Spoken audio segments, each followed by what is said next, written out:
I am, I have been power of communication and the impact.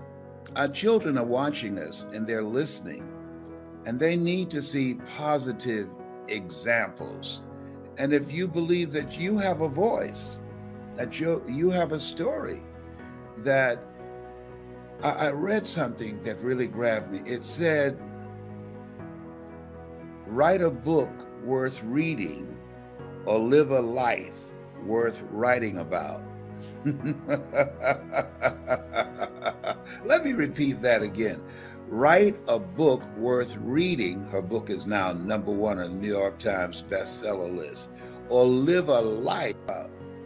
I train speakers, and I teach them that the best speakers make the fewest words go the farthest. The best speakers make the fewest words go the farthest.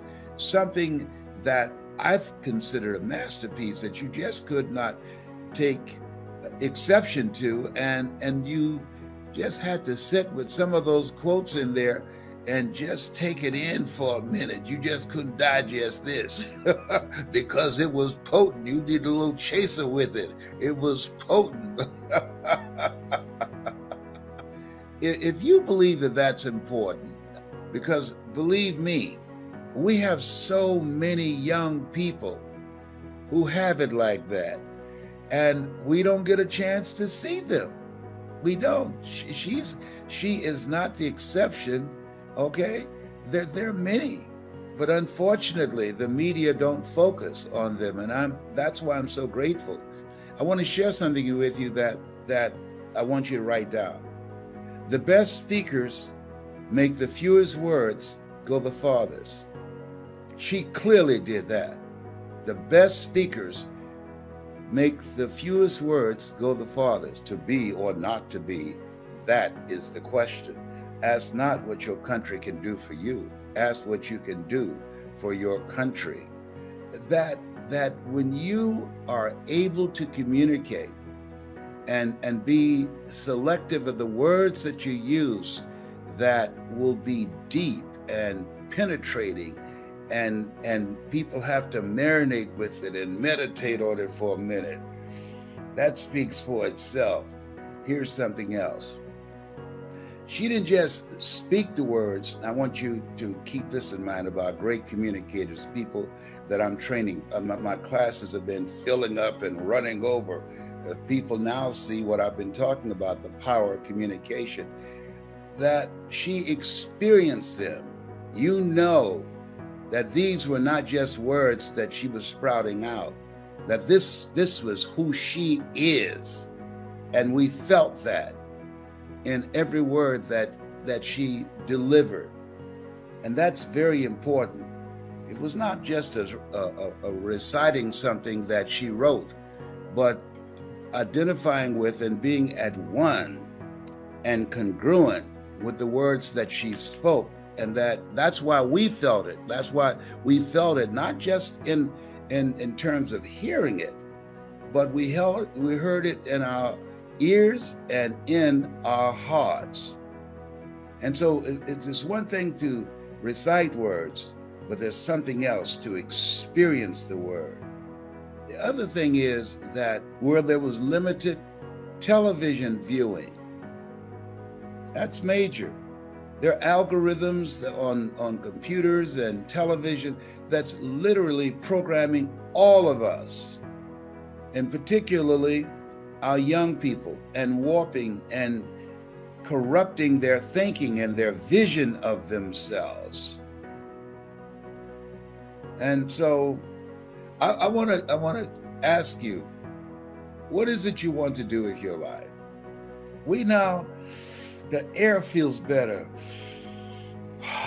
Don't you feel lighter? I didn't get up this morning and ask what happened today. I think I'm going through withdrawals, PTSD. I don't know. But let me share this with you. Maximize this moment.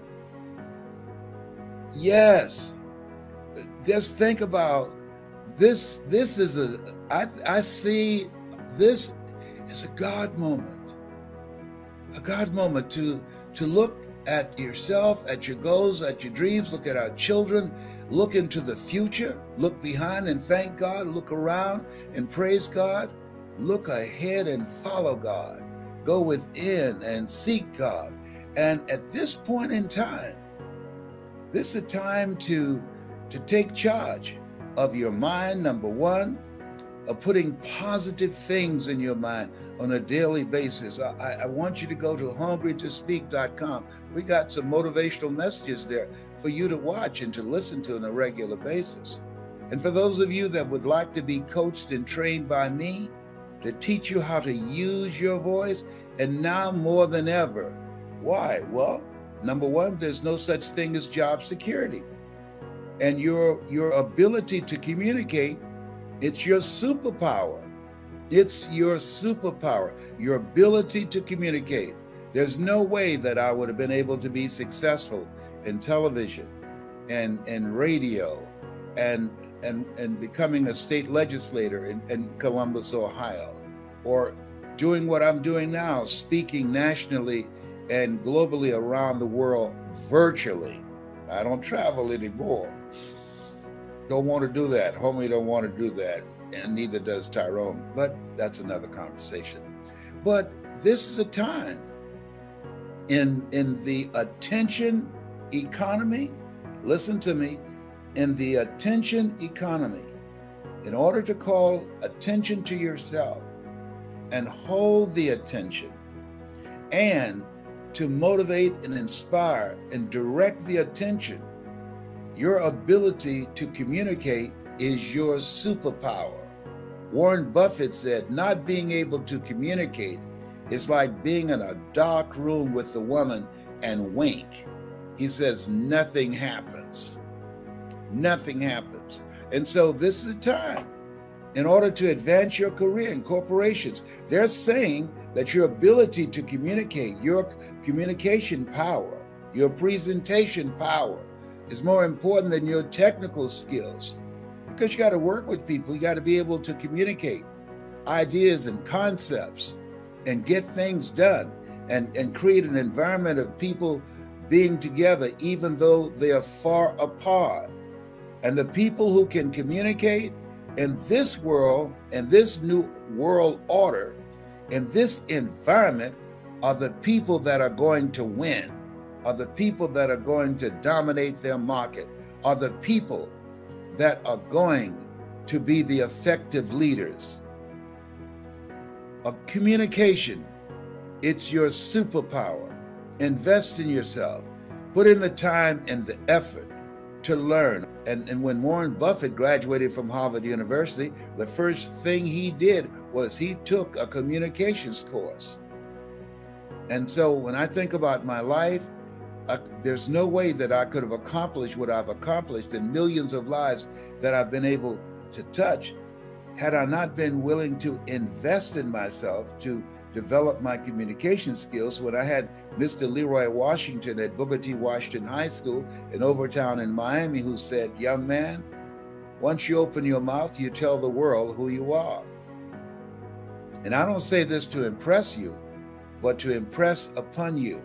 If you're ready to take your life to the next level, if you want to have a competitive advantage in pursuing your goals and your dreams, allow me to coach you on how to do that. And we will share with you. We had a class the other day, and I mean to tell you, people would just say, oh my God, I had no idea. See, in order to be successful, one of the things that's important is being around the right people, being in a community of people that have experience, that have a track record, that's known, because that association brings credibility and respect.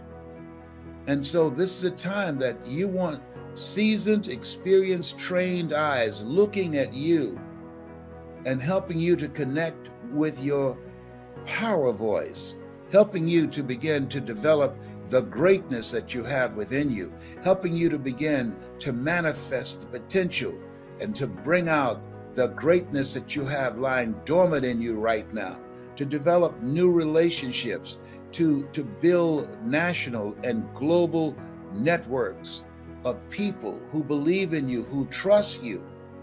Today in business, people look at you, they're asking 3 questions. Who are you? What do you have? And why should I care? And your ability to communicate that is major. That determines whether or not you're able to negotiate well, or make a point, or influence people, or make a sale, or build an organization. Communication power. If you believe that that's important, and if you'd like to improve your communication skills, and there are a lot of people, they don't know what they don't know, and they think they know. There's certain nuances, there's certain strategies in communication that when you learn them, and through practice and through coaching, it changes your revenue, it impacts your bottom line. It will empower your advancing in your career. The things that I've been able to do, my kids that are standing behind me, they know the value of effective communication skills. You know, one of the most difficult things to do is work with your children and get them to see what you see, but they know, and they're very successful in what they do. And so as you look at yourself, look at your goals, and look at your dreams, this is the time. It's a brand new day. We really should be going all in, going all out, not sitting back waiting to look for things to change. No, be a part of the change. Become the architects of our own future, not having any fear of anyone, but moving forth, being of good courage, and designing the life that you want rather than the life that you have been handed. Whatever your goal, whatever your dreams are, I'll show you how you can use your voice to advance yourself, how you can use your voice to overcome the obstacles, how you can use your voice or any barriers that's in front of you, how you can use your voice to create a life that you can be proud of, that your future self will say, thank you so much for making that decision. I am so excited. I'm looking forward to working with you. It's confirmation of the power of communication. Our book went to #1 on New York Times bestseller list, and people around the world are still talking about who spoke, and people listened and felt it and responded and were in awe. People said, you know what? I want to do it like that, and we can help you do that. If you're ready to take your communication skills, your speaking skills, your presentation skills to the next level, to increase your knowledge, to increase your approach in your market, to dominate your market, if you're ready, your voice plays a major part of that. Your voice is your superpower. In the beginning was the Word, and the Word was God. Thou shalt decree a thing that shall be established unto you. Death and life is in the tongue. This is your time. This is your time. This is a breakthrough moment. Don't sleep this. Don't sleep this moment. Move with a sense of urgency. Don't sleep this moment. It's a brand new day. A brand new day. And I'm looking forward to working with you. You have something special. You have greatness in you. That's my story, and I'm sticking to it. This has been Mrs. Mamie Brown's baby boy. It's been a plum-pleasing pleasure as well as a privilege. I remember a friend of mine that was incarcerated, and for years she had thrown her life away in alcohol and to drugs. And I said, what was the moment that you turned your life around? She's been sober now for 21 years. And she said one day she was cleaning the toilet of the warden of the prison. And she said while she's cleaning the toilet and she flushed the toilet, she said it was like an aha moment. that she said to herself, if I stop doing drugs, I'll never have to clean a warden's toilet again. Isn't that interesting? Well, that was like an awakening for her.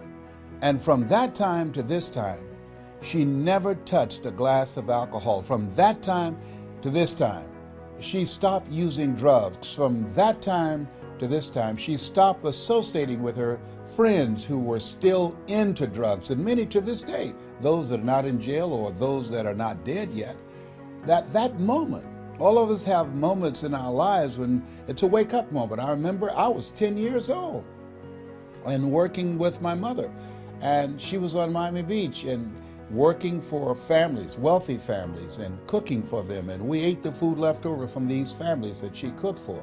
They were kind and generous people. They would say, Mamie, whatever food is left over, you can pack it up and take it home to those children that you have adopted. And I remember looking around these big, beautiful homes, and I said, Mama, and she said, Leslie, what is it? I said, one day, I'm gonna buy you a big, beautiful home, just like this. Now, where did that come from? Now, I have a twin brother, and I think that what happened for me that did not happen for my brother, the part of the mansion that he worked in, he didn't have exposure to something that I had.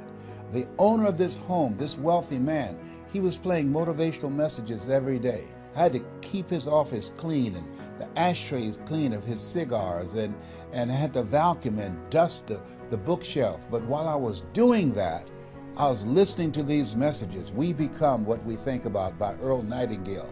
All of us are self-made, but only the successful will admit it.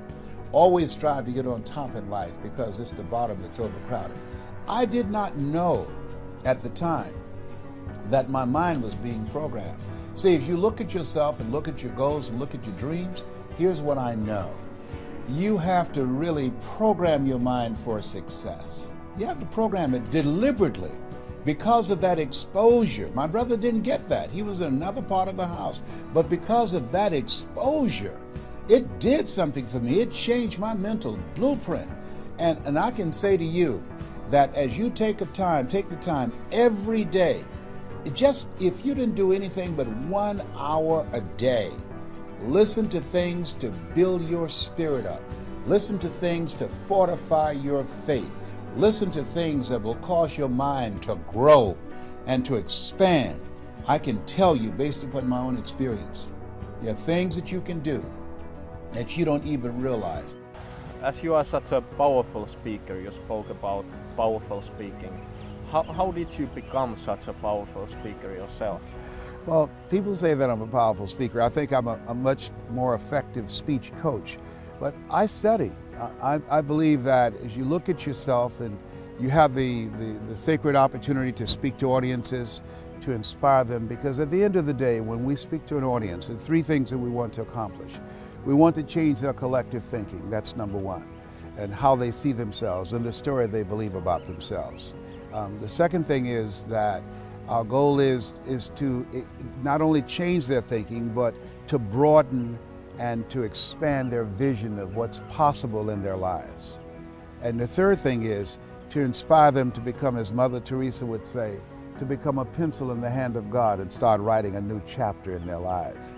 And so I think that what people admire me for, and why I received the highest award from the National Speakers Association and Toastmasters International Golden Gavel Award, and was selected among the top 5 speakers in the world. I think what they admire me for is the impact that I've made with audiences, achieving the objectives that I just talked about. Because when people hear you speak, the golden objective is for them to leave there feeling better about themselves and talking about the experience that you created for them to get that vision of themselves. Oliver Wendell Holmes said that once a man or woman's mind has been expanded with an idea, concept, or experience, it can never be satisfied to going back to where it was. And my goal is to, when I speak to an audience, is never allow them to be comfortable with living a life of mediocrity and being comfortable of being average. With people who are living a level of being average, those individuals are going through life doing the things that they feel that they need to do. But when you're an entrepreneur, you're living from a place of responsibility. You go through life doing the things that you are called to do, that you see yourself answering the calling on your life, doing those things that create value for people, that will make a difference in people, and that will leave a legacy. How many of you, since you've been here, you have gotten some value that will impact your life personally and your bottom line? Raise your hands, please. That's what it means. It consists of the wills and the will nots. In order to be successful, you must be willing to do the things today. Invest in yourself, get some coaching. In order to be successful, you must be willing to do the things today. Develop strategic relationships with people that you can learn from, that others won't do. In order to have the things tomorrow, others won't have. You're investing in yourself. You're coming here, flying here, driving here. You're taking the time to learn new strategies and how you can offset the competition. Makes you different. You're uncommon. One great American said, "I choose not to be a common man. It's my right to be uncommon if I can. I seek opportunity, not security. I do not wish to be a kept citizen, humbled and dulled by having the state look after me. I want to take the calculated risk, to dream and to build, to fail and to succeed. I refuse to live from hand to mouth. I prefer the challenges of life to the guaranteed existence, the thrill of fulfillment to the still calm of utopia. I will never cower before a master, nor bend to any threat. It's my heritage to stand erect, proud and unafraid, to face the world boldly and say, this I have done." That's why you became an entrepreneur. That's why you're here. You have the boldest and uncommon desire to control your own destiny. Give yourselves a round of applause. Come on, bring it in.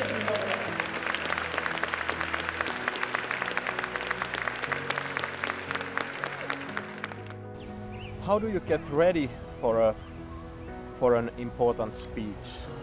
Well, one of the things that I teach in terms of preparation for a speech is find as much about the audience as possible. Who are you going to speak to? Do what I call communications intelligence.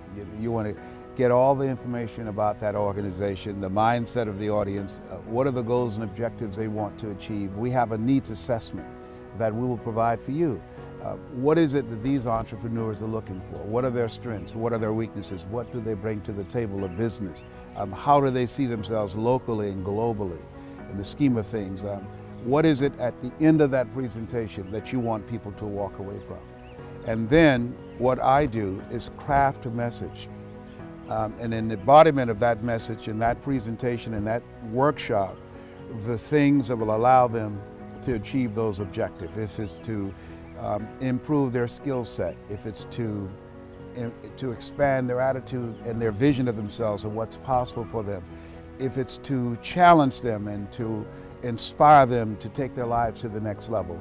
Those will be the things that we will emphasize in that presentation, that as a result of them being exposed to that experience and the information and all of the things that I've learned over the years of doing this, that they leave there with something of value that they can sink their teeth into, that they can go and start applying it in their lives and in their businesses.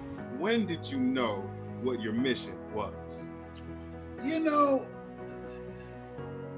Irvin, I knew what my mission was when I was talking to a friend and he said, "Thank you. Thank you so much." And it was a heartfelt thank you.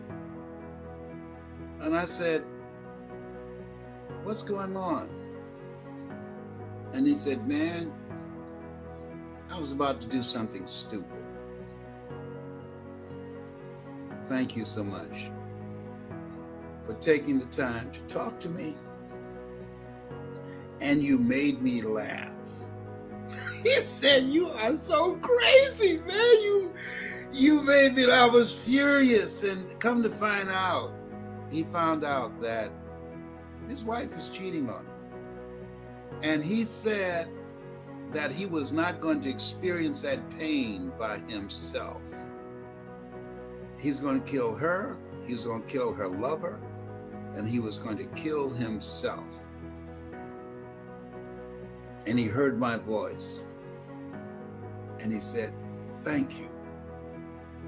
Thank you so much." And we both cried. I knew that God used me in a special way. I believe that we all have a calling. Everybody can't hear me. There's some of you that hear me in your ears, but there's some of you who can hear me in your heart. There's some of you who just know, I'm supposed to do this. People have complimented you on you. You've always helped people, and you're always looking and for opportunities to give people advice and to share with them the experiences you've gone through and say, hey, you got this. You're stronger than this. Greater is he that's in you than he that's in the world. See, God ain't dead. God is in the midst of all this stuff. All this stuff. And there's something in you. All things work together for good, for those who love God, for those who are called according to his purpose. There's something in you. Come on now. There's a calling in you. Can you tell I feel real good? Now you wonder, what he got in there? Is that what's in here? I'm going to tell you what. Just keep this under your hat. I have a friend. I'm not going to tell you her name is Madeline Haddock. She fixed some special cookies for me. Some special cookies with THC. She said, you take this, you gonna get a good night's sleep. Do you hear me? She did not lie.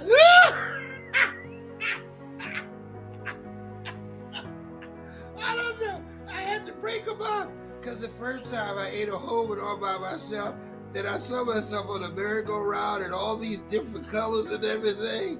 I said, what's going on up in here? Up in here. I wasn't at Disneyland. I was in my room. So I'm saying, don't do the whole thing. Don't do the whole thing. You're not used to this kind of stuff here. Just do half of it. I don't know what she put in there, but it's so good. Let me tell So what I do, I space it out. I start at 9 o'clock. I eat half at 9 o'clock. And then around 10 o'clock, my Alexa alerts me. And then I do the other half. And then I go to bed and I wake up the next morning, bright-eyed, bushy-tailed, and crazy. Because when you get a good night's sleep, there's nothing like a good night's sleep. Do you hear me? I could hurt somebody if I don't get a good night's sleep. There's nothing like a good night's sleep. I'm telling you. I ain't making this up. I'm telling you. I said, you know what? We need to package this baby. You know, Les Brown's Get a Good Night's Sleep formula.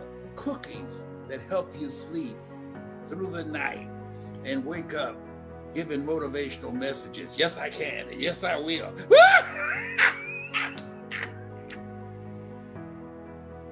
Hello, my name is Les Brown, and I'd like to talk to you about 7 steps to control your financial destiny.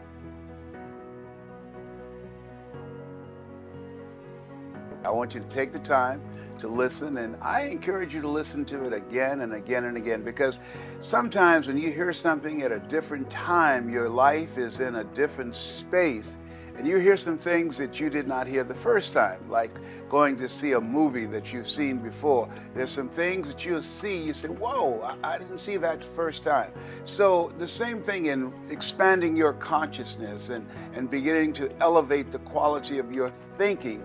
It's a process that you must review on a regular basis. That faith comes by hearing and hearing and hearing. But by your working and training your mind to serve you, you will accelerate the possibility of creating wealth in your life. And so controlling your financial destiny, the first step, which is major, that I talk about all the time, yes, and you know what it is, a mindset, a millionaire mindset. That takes a process. I encourage you to think about how much money you want to create. That's number one. Number two, what are you going to do with it? What's the purpose of it? Why is it that that's important to you? The other thing is writing it down and understanding that you must bring some value. What is it that you have? What is it that you're going to exchange in the marketplace in order to do that? I remember something I heard by Jim Rohn said, you don't get paid by the hour, you get paid for the value you bring to the hour. So you have to train your mind to serve you. Dr. Carter G. Woodson said, if you can determine what a man shall think, you never have to concern yourself with what he will do. He said, if you can make a man feel inferior, you never have to compel him to seek an inferior status, for he will seek it himself. And if you can make a man feel justly an outcast, never have to order him to go to the back door. He'll go without being told. And if there's no door, his very nature will demand one. And so engaging in this process of training your mind. Well, how do I do that, Les? One of the things I encourage you to do that I did for years and still do today, train yourself to read 30 to 40 pages of something positive every day to train your thinking. See, we can't control the thoughts that come in our minds, but we can control the thoughts that we dwell on. By reading 30 to 40 pages of something positive every day, you're saturating your mind and you're overpowering the negative thoughts that psychologists say that we think over 87 to 90% of our negative thoughts every day that goes undetected by our conscious mind. So that's the value of reading something positive every day and listening to something every day that's positive that will train your thinking. Now, the next thing, not only is the mindset as important, but information. 2007, Time magazine said the computer is the person of the year. And people were puzzled by that. Why? Because for the first time in the history of the world, everyday people have access to information that wealthy people have. And that really makes a difference. There's a slogan I hear with some radio stations that said that information is power. No, information that is applied in your life, that's power. And so you now have access to information that can help you to build and design the kind of life that you want, that you can learn anything that you so desire. You could just Google it, and there it is, available at your fingertips. The next thing is a network. The man who's still around today that I love is Dennis Kimbrough. He said, if you're the smartest one in your group, you need to get a new group. In order to create wealth and control your financial destiny, it's important that you have a network of friends that you can learn from, that you can grow from, friends that can help you to begin to access parts of yourself that you don't know right now, friends who have contacts and relationships and resources that you don't have, people that you can learn from, that you can grow from. You want to develop a network of friends. My mother used to say, if you run around with 9 broke people, I guarantee you, you'll become number 10. So you want friends that have more than you, people that will challenge you, that will bring some value into your life. The next thing, not only a network of friends that's important, but dedication. See, if you are casual about your goals and dreams, it will never happen. You have to dedicate yourself. How you spend your time tells me who you are. See, there's a difference between working from 9 to 5 to working from 5 until you faint. You've got to be willing to dedicate yourself to do whatever is required. A.L. Williams had a saying that I love very much. All you can do is all you can do. And all you can do is enough. But make sure you do all you can do. And so in creating your financial destiny and controlling it, it requires dedication. The next thing is system. There's no secret to success. There's a system. And you must learn the system. A lot of people say, well, I'm not a detailed person, or I never worked for a major corporation. That's what I said. I gave myself an excuse in the past for not learning the things that I needed to learn. And I never forget what my mentor said. He said, Brownie, all of us are born the same way, dumb, naked, and speechless. You can learn. Creating wealth, controlling your financial future, it requires a system. It's something you can't wing. It's something you can't do by flying by the seat of your pants. You must learn to put together a system. Have people around you who have the skills and the knowledge and the ability to put together systems that you can execute that will allow you to control your financial future. The next thing is energy. If you're casual about your dream, you will end up a casualty. It requires energy. You've got to be fired up. I call it hunger. You've got to be hungry. And when you are willing to put forth the energy, when you're willing to do the things today others won't do in order to have the things tomorrow others won't have, the energy that you must invest is above and beyond that which is commonly accepted. And most people are low energy, flat energy. You've got to work on yourself. As you think about creating wealth, I want to ask you something. What's your strategy for being here? You got to have a strategy. See, in order to create wealth, it requires a lot of energy, a lot of work on your part, dedication on your part. So that means that you want to get a physical checkup, you want to exercise, you want to set aside time that you're going to take care of you so that you will have the energy and be able to put in the time necessary to accumulate wealth that will allow you to control your financial destiny. And the next thing is managing your time. That is managing yourself. Time is important. And so where are you putting your time? How are you using your talents, abilities, and skills? That's important to know, because whatever you're doing with your time, that tells me who you are. And so it's important to prioritize what's important to you. Because when you look at the end of the day, all of us have 24 hours. And so you've got to ask yourself, what's important? What is it that I need to do? One of the things that I encourage you to do is get a list of something that you know that if you do these things, and I'll say, let's say get a list of 7 things that you know that these are 7 action steps that will move you in the direction of your dream. Now, when you get ready to go to sleep at night, think about what is it you want to get out of the day that's coming up. The next day, most people are just trying to get through the day. You want to get something out of the day. And so you list 7 things that's important to you that would move you closer to your dream. You write those things down the night before. You read those things before going to sleep. And when you get up the next morning, you read those action steps and you start working immediately on those action steps. And don't do anything else until you have checked them all off to make sure that you've got that done. If you make a habit of doing that, of taking the 7 most important action steps that will move you closer to your dream, of the 7 steps of creating financial independence, if you do that, be surprised how fast you'll be able to reach your goal. You'll be surprised how fast you'll be able to accumulate wealth and control your financial future. You have something special. You have greatness within you. That's my story, and I'm sticking to it. Now here's one second to the last thing. Let us say together, you got to be hungry. Hold it. Mr. Watch said, Mr. Brown, what do you want to do? Well, sir, I'd like to be a disc jockey. Mr. Brown, if you want to be a disc jockey, you got to be hungry.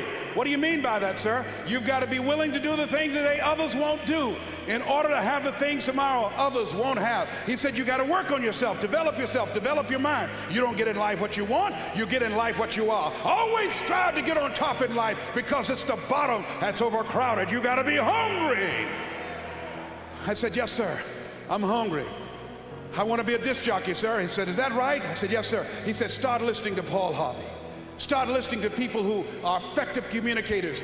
Be conscious of what you're saying and how you're saying it, because how you express yourself, once you open your mouth, you tell the world who you are. See yourself as a radio disc jockey. Start working to get sponsorship. Start creating the radio format that you want. Start developing your personality. I said, wait a minute, sir. I said, I want to be a disc jockey. I don't have a job yet. And then he quoted Whitney Young. He said, it's better to be prepared for an opportunity and not have one than to have an opportunity and not be prepared. You got to be hungry. So I started working to develop myself and developing my communication skills. I expected to have a radio program, so I created my formats. I started learning how to write commercials and do jingles. And then I came to him one day. I said, okay, Mr. Washington. He said, okay, Mr. Brown, remember, you've got to be hungry. You don't have a college degree. You have no journalism. You have no broadcasting. This is a very crowded field. It's very, very competitive, Mr. Brown. You're going to face no and rejection every day. But if you're hungry enough, the world will make a place for you. So I went to apply for a job on Miami Beach to Milton Butterball Smith, the program director. Hello, Mr. Butterball. How are you, sir? My name is Les Brown, sir. I like to be a disc jockey. You have any journalism in your background? No, sir. You have any kind of broadcasting experience? No, sir, but I've been training myself, sir. Let me audition for you. Let me show you how good I am. He said, I'm sorry, we don't have any job for you. I was discouraged. I went back and I told Mr. Washington. I said, Mr. Washington, they said no. He said, don't take it personally. Most people are so negative, they have to say no 7 times before they say yes. He said, you got to be hungry. Go back again. I said, yes, sir. Hello, Mr. Butterball. How are you, sir? My name is Les Brown, sir. I like to be a disc jockey. Weren't you here yesterday? Yes, sir. Didn't I tell you no yesterday? Yes, sir. Then why are you back today? Well, sir, I didn't know whether or not somebody was laid off or somebody was fired, sir. No one was laid off. No one was fired. I came back the next day. Hello, Mr. Butterball. How are you, sir? My name is Les Brown, sir. I like to be a disc jockey. I know what your name is. Weren't you here the last 3 days? Yes, sir. Didn't I tell you no the last 3 days? Yes, sir. Then why are you back today? Well, sir, I didn't know whether or not someone got sick or someone died, sir. No one got sick, no one died, no one was laid off or fired. Now, don't you come back here again. I came back the next day talking loud, looking happy, like I was seeing him for the first time. Hello, Mr. Butterball, how are you? He looked at me with rage. He says, go get me some coffee. I said, yes, sir.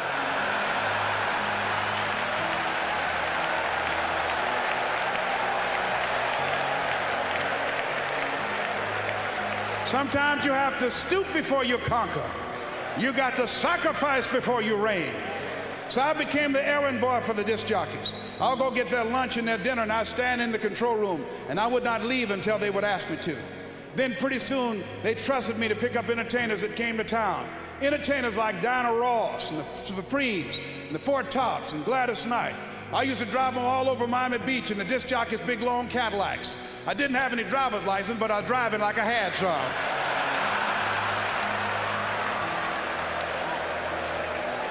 Then one day, I was at the radio station, and a disc jockey by the name of Rockin' Roger was drinking while he was on the air.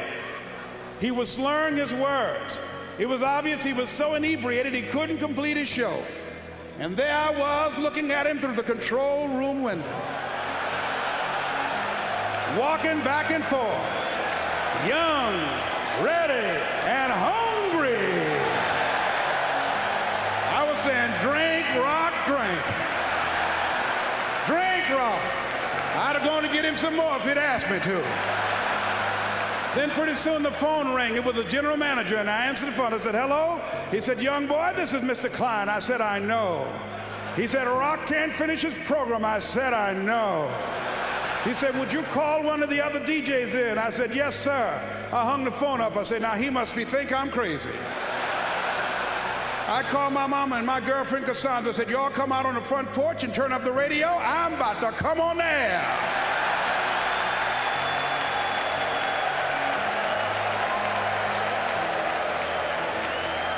I waited for about 20 minutes and I called him back. I said, Mr. Klein, I can't find nobody. He said, young boy, do you know how to work the controls? I said, yes, sir. He said, go in there and segue the records and don't say nothing here. I said, yes, sir. I couldn't wait to get behind that turntable. I put on a fast record. I said, look out, this is me, LB, Triple P, Les Brown, your platter playing papa. There were none before me, and there will be none after me. Therefore, that makes me the one and only. Young and single, love Domingo, certified, bona fide, indubitably qualified to bring you satisfaction and a whole lot of action. Look out, baby, I'm your love man. I was hungry. I was hungry.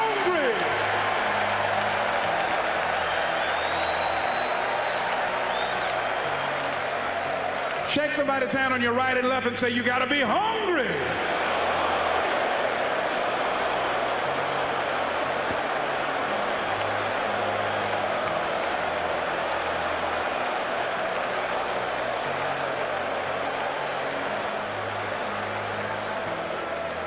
There are people who come to this country who can't speak the language, and they hit the ground running because they're hungry. The people that are hungry are willing to do the things today others won't do, in order to have the things tomorrow others won't have. The people that are hungry are willing to make it okay to fail.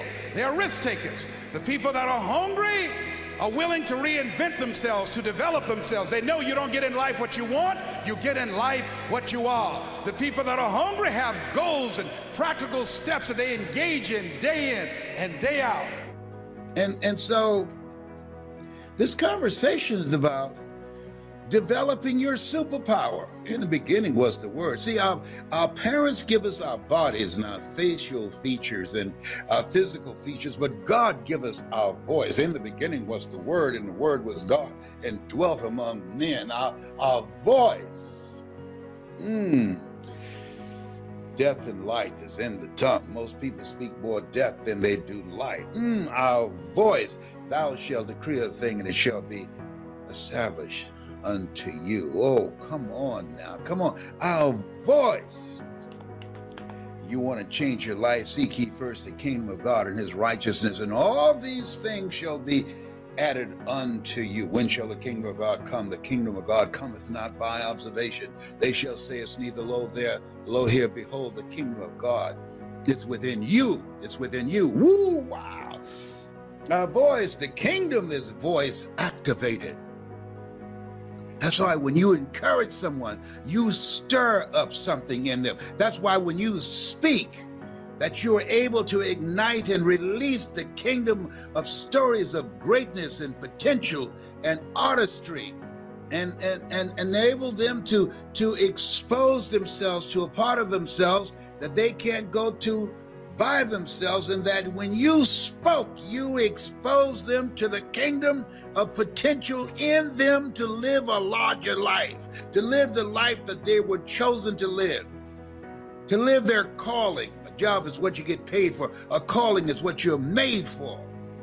Now, calling is something that you love it so much you do it for nothing, but you do it so well that people will pay you to do it. Most people are doing things just to get paid. Let me tell you something. When you do something that's you, it's a different kind of feeling. It's a different kind of experience. If you're ready to make money with your voice, with your story, with your knowledge, with your experiences, with things that you've seen, things that you have observed, I got to tell you this story.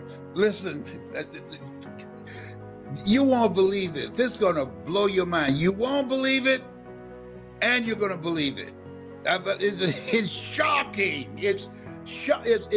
It's a drop the mic moment. It's jaw dropping what I'm about to tell you right now. Just let some other people know and say, Les is about to say something that you're going to say, whoa, wow. I'm telling you, do it right now. Have somebody else. Listen to me. I will tell you this story. And I'm gonna find a way to make it work for you, all right? Okay, I thought it just dropped in my spirit. Ladies and gentlemen, and this is primarily to men. Brothers, fathers, it's time to step up. Oh, some of you are. You provide and you protect, but far too many don't. My son, my oldest son, was working on his job. And there's a young lady that he knew that he was talking to, and a guy came by and spoke to her, and she didn't say anything. And so when she left from talking to my son, listen to me. This guy said to my son, "Hey, man, what's up with her? I've been trying to get a conversation with her, and she won't talk to me. She's ignoring me. She won't give me the time of day." And my son said, "I don't know." So when the guy walked away and she came back, because she moved deliberately, because she saw him coming over where my son and she was sitting. And so my son, Calvin, asked her, "Why did you move deliberately?" And this guy saying he's been speaking to you, but you won't give him the time of day. You know what she said? "He is the father of our son. And because he's not involved, because he doesn't come around, he doesn't remember my face." Good God from Zion. Whoa! You can't make this kind of stuff up. You can't make this up. He'd been absent. He's a sperm donor. You can't make this stuff up. He's not involved in his child's life. He's been away so long, so absent, he doesn't even remember the face of the mother of their child. Oh, God. Oh, boy. Oh, we have. Oh, boy.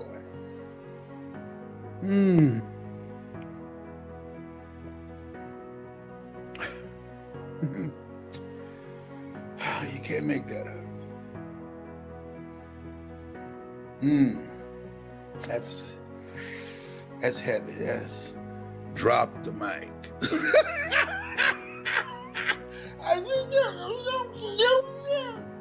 You know what Tyrone said? "You about to make me cuss, Mr. Brown." If you don't know Tyrone, it's a squirrel that's outside my window. He's taught me squirrely. He doesn't know how to speak English yet, but I understand him. You know, I've been in the house too long. Oh my God! Oh my God! Oh, this thing called life is just too much. It's just too much. As Jerry would say. See, part of being able to change what's looking back at you in the mirror is being around the right people. That's major. Being around the right people, having the right coach, the right mentor, having a different kind of environment, having different stuff coming in your ears. Nothing gets through except through the ears and the eyes. This is a time, this place where we are, you have to create a shift in your environment. You want to create an environment deliberately that sets you up to win. If you're ready to do that, so I'm ready to win. If you're hungry, see, the reason that I put in the work to change that guy that was looking back at me in the mirror, I was hungry to win. I was a father, a husband, I had car note and mortgage note. I was hungry to know the best part of myself that I did not see yet, and I was willing to invest in me to make that happen. I didn't have the money to do it, but I couldn't afford not to do it. See, sometimes when it comes to you, you got to become a no matter what person. That whatever it takes, that you're willing to do it. And part of that is to sacrifice that. But when you start talking about, how do I leave a legacy? How do I create a presence that when I die, that there will still be conversations beyond 2 weeks after I'm gone? A friend of mine died, and somebody asked, "Hey, well, I haven't seen Marvin for a few days. Oh, Marvin's dead. He's dead. Yeah. How long he's been dead? Oh, man, about 6 months?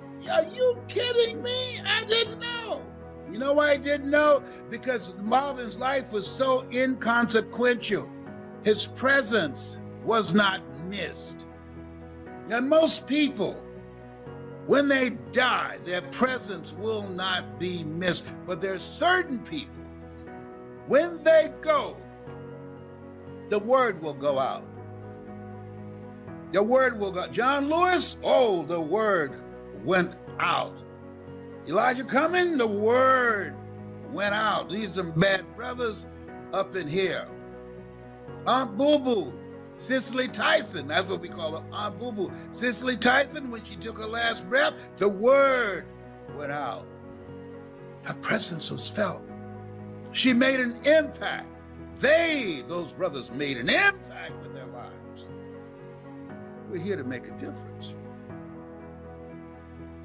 Make an impact. If you're ready to make an impact, if you're ready to learn how to do that, to be around the right people, to be in a community of people that will introduce you to a part of yourself that you can't discover by yourself.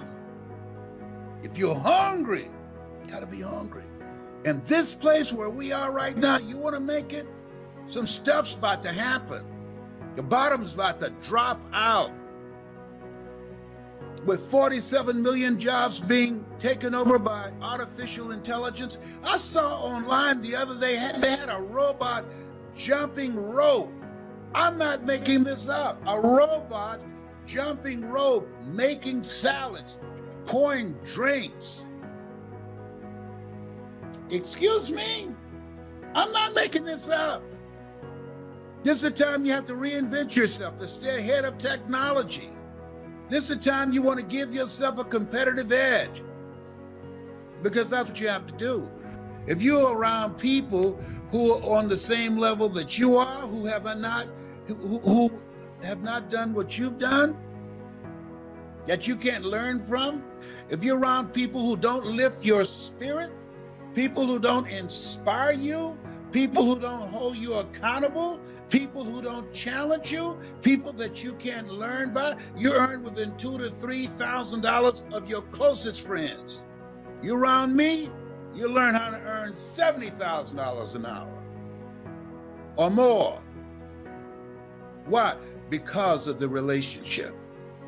People rub off on you. Sidney Poitier, I love to talk about him in the book called The Measure of a Man. When you go for a walk with somebody, something happens. Either they adjust to your pace or you adjust to their pace. Whose pace have you adjusted to?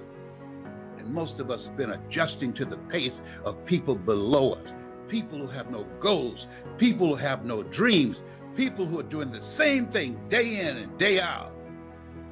No sense of responsibility, no commitment to their children, no idea of building a vision and living from a life of legacy. When they die and they take their last breath, rather than leaving a legacy, they leave liabilities. Oh, help me, Lord. Can you believe that? This guy trying to have a conversation with a woman and ask my son, when he comes back over, why won't she talk to me? What's up with her? She's stuck up for something?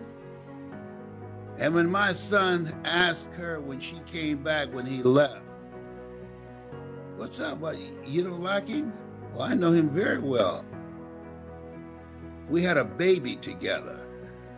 And because he doesn't come around, because he never came back once I called him and said, I'm pregnant, he doesn't even remember how I look, and he's never seen his son, our son. I have nothing to say. Whew. As my mother would say, do Jesus. That's what baby Brown would say. I think I'm gonna land this plane.